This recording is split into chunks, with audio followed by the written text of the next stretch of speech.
नमस्कार दोस्तों, आदित्य सिन्हा के क्लासेस में आप लोगों का बहुत बहुत स्वागत है। आज हम लोग साइंस के कुछ प्रश्नों को देखेंगे जो कि बहुत ही इम्पोर्टेंट है ना, और कहीं ना कहीं एग्ज़ाम में आया हुआ है। तो देखिए, कौन एक गैर सेल्यूलोज रेशे का उदाहरण है? इनमें से कौन ऐसा है जो गैर मतलब सेल्यूलोज नहीं है? ठीक है, ऑप्शन में आपका जूट, रेयॉन, नायलन या लाइनन। तो देखिए, नायलन आपका ऐसा है जो गैर सेलुलोज के कैटेगरी में आता है, जिसमें आपका सेलुलोज नहीं पाया जाता है। बाकी जूट, रेयॉन, लिनन, इस सब में आपका सेलुलोज पाया जाता है। दूसरा प्रश्न हम लोग देखेंगे कि इनमें से कौन सा औषधि, कौन सा दवा अपच का उपचार करने के लिए होता है? कौन सा दवा अपच का उपचार करने के लिए होता है? एंटीबायोटिक, एनाल्जेसिक, इसको हम लोग एनाल्जेसिक कहेंगे, है ना, इसको हम लोग एनाल्जेसिक कहेंगे, एंटासिड या प्रतिरोधी। तो देखिए, अपच का उपचार करने के लिए, अपच का उपचार करने के लिए हम लोग क्या लेते हैं? तो एंटासिड को लेते हैं, सोडियम बाइकार्बोनेट। और अगर क्षारीय क्षारीय अम्लता है ना, तो उसके जगह पर आपका क्या रखा जाता है? तो उसके जगह पर आप सोडियम बाइकार्बोनेट का उपयोग कर सकते हैं। ठीक है, तो अपच का उपचार करने के लिए हम लोग एंटासिड का प्रयोग करते हैं। तीसरा प्रश्न है, जीवन शक्ति सिद्धांत का प्रतिपादन किस रसायनज्ञ ने किया था? तो देखिए, जीवन शक्ति सिद्धांत का प्रतिपादन बर्जीलियस ने किया था। कार्बनिक यौगिक केवल सजीव से प्राप्त होते हैं। देखिए, इनका सिद्धांत था कि कार्बनिक यौगिक केवल सजीव से प्राप्त होते हैं और इसका संश्लेषण संभव नहीं है। कार्बनिक यौगिक सिर्फ सजीव से प्राप्त होते हैं और इसका संश्लेषण संभव नहीं है। तो जीवन शक्ति सिद्धांत का प्रतिपादन किस रसायन ने किया था? तो बर्जीलियस ने। अगला प्रश्न जो है, प्रयोगशाला में, है ना, हम लोग जो प्रयोगशाला में देखते हैं उसमें पहला कार्बनिक यौगिक कौन सा बनाया गया था? 1828 ईस्वी में, 1828 ईस्वी में वोहलर के द्वारा, है ना, किसने बनाया था इसने? तो वोहलर के द्वारा। तो यहाँ पर आप लोगों को बताना है ना, कि पहला संश्लेषित कार्बनिक यौगिक आपका कौन सा था? तो पहला आपका कौन था? तो यूरिया। ठीक है, कार्बनिक यौगिक जिसको संश्लेषित किया गया, जिसको बनाया गया, ठीक है, तो इसमें आपका कौन सा होगा? तो यूरिया होगा। ठीक है, चलिए आगे बढ़ते हैं हम लोग। प्रकृति में सबसे ज़्यादा मात्रा में पाया जाने वाला कार्बनिक यौगिक कौन सा है? प्रकृति में सबसे ज़्यादा मात्रा में पाया जाने वाला कार्बनिक यौगिक आपका कौन सा है? तो देखिए, सेलुलोज। प्रकृति में सबसे ज़्यादा मात्रा में पाया जाने वाला कार्बनिक यौगिक सेलुलोज है, जिसको C6H10O5 C6H10O5। और सबसे शुद्ध सेलुलोज अगर पूछेगा तो वह आपका कौन सा है? सबसे शुद्ध सेलुलोज आपका कपास है। ठीक है, सबसे शुद्ध सेलुलोज आपका कौन सा है? तो कपास है। चलिए अगला देखते हैं हम लोग। कौन सा तत्व सभी कार्बनिक यौगिकों में मिलता है? कौन सा तत्व सभी कार्बनिक यौगिकों में मिलता है? तो ये तो बहुत ही आसान है, आपका कार्बन। कार्बन सभी कार्बनिक यौगिकों में मिलता है। प्राकृतिक रबड़ का वर्गीकरण के लिए कौन सी विधि प्रयुक्त होती है? मतलब प्राकृतिक रबड़ कौन सी विधि के साथ अलग कर सकते हैं? तो देखिए, कार्बन ब्लैक के साथ गर्म करने पर प्राकृतिक रबड़ का हम लोग वर्गीकरण कर सकते हैं। अगला प्रश्न है, निम्न में यूरिया का उत्पादित करने के लिए कौन सी अभिक्रिया की ज़रूरत होती है। यूरिया का उत्पादन करने के लिए, यूरिया का उत्पादन करने के लिए, है ना, यूरिया का उत्पादन करने के लिए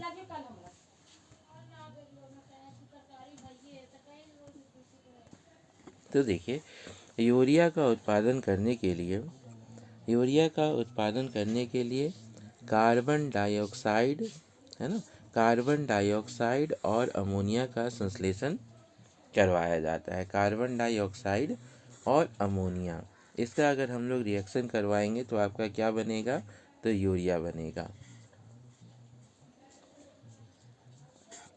कार्बोहाइड्रेट किसके यौगिक है, कार्बोहाइड्रेट हम लोगों को किससे प्राप्त होता है, तो देखिए, कार्बन, ऑक्सीजन और हाइड्रोजन, कार्बन, ऑक्सीजन और हाइड्रोजन को रिएक्शन करवाएंगे तो फिर कौन सा रसायन बनेगा, तो कार्बोहाइड्रेट बनेगा। ठीक है, तो कार्बोहाइड्रेट और इसके यौगिक के तौर पर कार्बन, ऑक्सीजन और हाइड्रोजन। चलिए अगला प्रश्न हम लोग देखते हैं, कौन सा एक विस्फोटक नहीं है, कौन सा पदार्थ यहाँ पर हम जो देख रहे हैं एक विस्फोटक नहीं है, तो नाइट्रोक्लोरोफॉर्म। ठीक है, नाइट्रोक्लोरोफॉर्म आपका विस्फोटक नहीं है।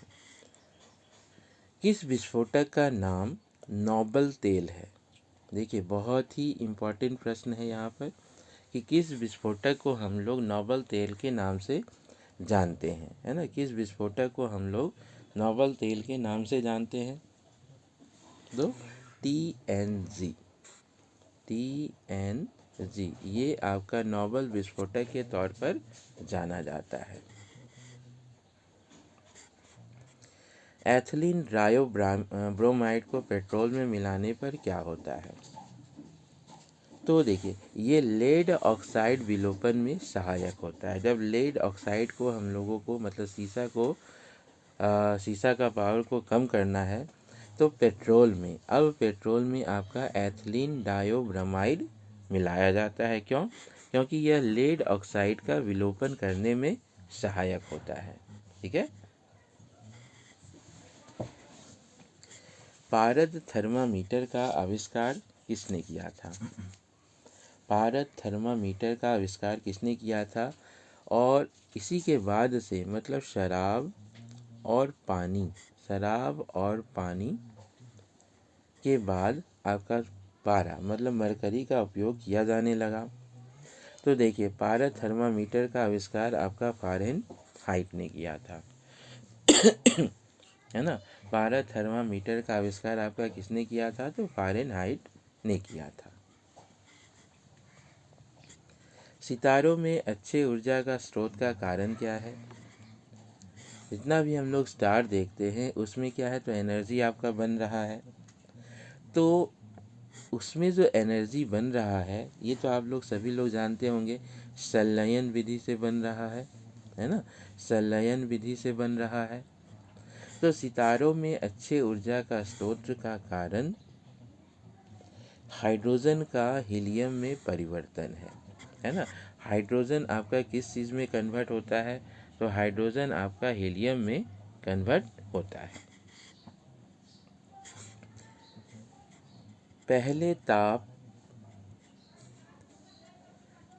ताप यानी कि बल्ब का आविष्कार किसने किया था, तो J.A. फ्लेमिंग। पहले ताप यानी कि बल्ब का आविष्कार किसने किया था, तो J.A. फ्लेमिंग। निम्न कण एक ही गतिज ऊर्जा के साथ चल रहे हैं तो उसमें सबसे अधिक क्या मूवमेंट होगा, है ना, किसी पिंड का गतिज ऊर्जा रेखीय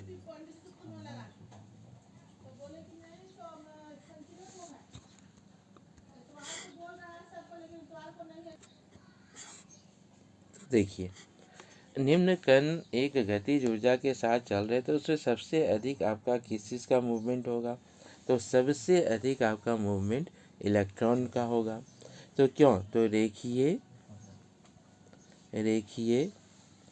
वेग के कारण, रेखीय वेग के कारण और कोणीय वेग के कारण, रेखीय और कोणीय वेग के कारण आपका गतिज ऊर्जा सबसे अधिक में किस चीज़ का मूवमेंट होगा?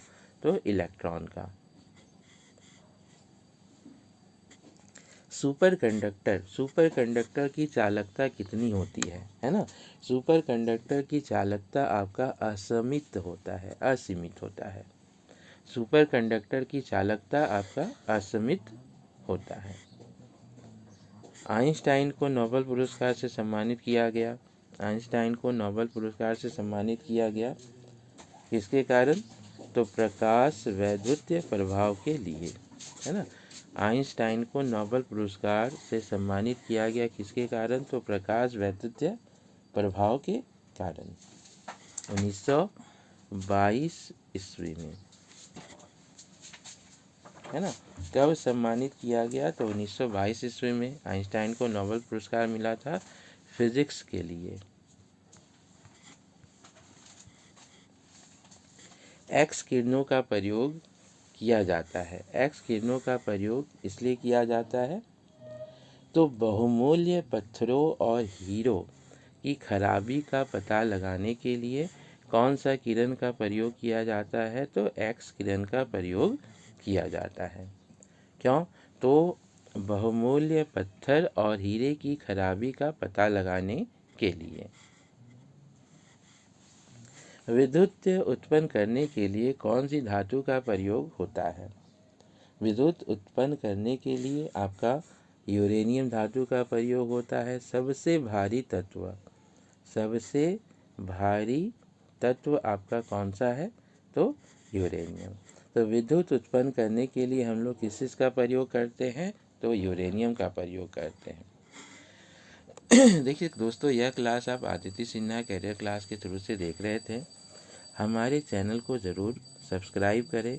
यहाँ पर आपको हर दिन जेएसएससी सीजीएल और एसएससी सीजीएल से जुड़ा हुआ इम्पॉर्टेंट प्रश्न आप लोगों को देखने को मिलेगा, जो किसी ना किसी एग्ज़ाम में आया हुआ है ना, जो किसी ना किसी एग्ज़ाम में आया हुआ है। तो हमारे चैनल को ज़रूर सब्सक्राइब करें। चलिए, आप सब को जुड़ने के लिए बहुत बहुत धन्यवाद।